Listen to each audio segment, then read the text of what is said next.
Well, we are outside in the wind. Can you hear that wind? We are doing another episode of Historical Markers, and we're in Marion County, Illinois. And I'm here beside State Route 50, and we're going to find out what all Marion County has to offer. So I want you to stay tuned. I want you to follow along and see if you learn something, and if you enjoy what we're doing, leave me a comment. So hang on, don't go anywhere. Stay with me. We're gonna go. We're here outside of Iuka, Illinois, at this location outside of Iuka, which is the Halfway Tavern. It says in 1779, George Rogers Clark led his army from Kaskaskia through this area to Vincennes, where they captured Fort Sackville from the British. In 1818, there were several taverns on this section of Vincennes, the Vincennes-St. Louis Trail. Traditionally, the log building to the east was an early haven for travelers. So that would be there.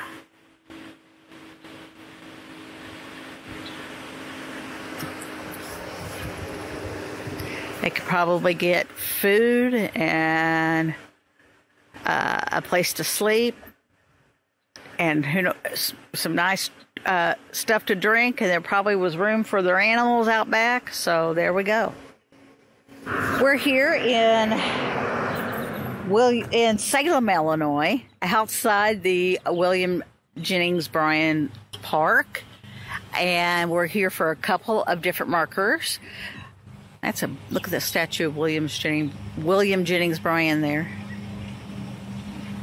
But we're here for the marker, which says William Jennings Bryan lived in Salem, Illinois from his birth, March 19th, 1860, until 1875. A national figure after his Cross of Gold speech in 1896, Bryan was the unsuccessful Democratic candidate for president in 1896, 1900, and 1908, and served as Secretary of State from 1913 to 1915. He died in 1925 after the Scopes Evolution trial. So there he is. He actually was a very great orator. His speeches were amazing. This quote says, "You shall not press down upon the brow of labor this crown of thorns. You shall not crucify mankind upon a cross of gold." This marker in Salem, Illinois says Salem, Illinois. It's locally known as the gateway to Little Egypt. Egypt refers to southern Illinois. In the early days of statehood, crop failures threatened the existence of the isolated settlements in northern and central Illinois, and trips were made into the more populated southern section of the state to obtain grain. Salem is located at the crossroads of several prominent old trails, and a settlement was laid out in 1823. Later, Mark Tully and Rufus Ricker deeded the land comprising Salem to Marion County for a county seat. The community grew slowly, and in 1855 was legally organized as a town. In 1865, it became a city. William Jennings Bryan, the great commoner, was born in Salem on March 19, 1860, and lived here until 1883. Lawyer, newspaperman, congressman, Secretary of State, political advisor, and 3 times a candidate for the presidency, Bryan was one of the greatest orators of his day. He served as a prosecutor in the famous John Scopes trial shortly before his death in July 1925. His birthplace at 408 South Broadway is open to the public. Salem has an agricultural and industrial history. It was a principal marketplace for red top hayseed, which was in great demand in Europe during World War I. Oil was discovered near here in 1938, and production of 259,000 barrels daily was reached in March 1940. In 1942, Salem became the eastern terminus of a 550-mile petroleum pipeline from Texas. We are in Womack, Illinois, and this marker is in memory of the Centralia Coal Company mine number 5 disaster. On March 25th, 1947, a violent explosion struck Centralia Coal Company mine number 5, located in Womack, Illinois. By March 29th, it was confirmed that the explosion, combined with the subsequent release of poisonous gas, had taken the lives of 111 of the 142 men working in the mine at the time of the accident. The disaster focused state and national attention on known hazardous conditions existing both at mine number 5 and the coal mining industry as a whole. Ultimately, the result was passage of new mine safety regulations for the industry. This marker is dedicated in memory of the miners who lost their lives in this tragedy. And here's some etchings on this side. There's a big etching on the other side I'm going to show you. And then this is the names of all of the miners that were killed and where they're from.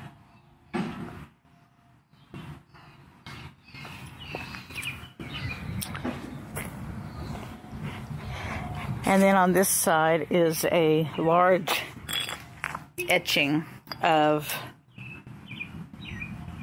the mine itself, the outside part where the tipple and everything was. We are here outside of Womack, Illinois, at the Third Principal Meridian, at the point where U.S. Highway 51 and the Jefferson-Marion County Road meet. The Third Principal Meridian intersects its east-west baseline. This cardinal point was established by a federal surveyor on February 1st, 1815. At least 60% of the land in Illinois is measured from and identified by these two important coordinates. In the original 13 states, land had been measured by metes and bounds, employing known landmarks and compass points, but the system had proved inaccurate and impermanent. As a result, the Jefferson Committee on Public Lands devised the rectangular method in 1784.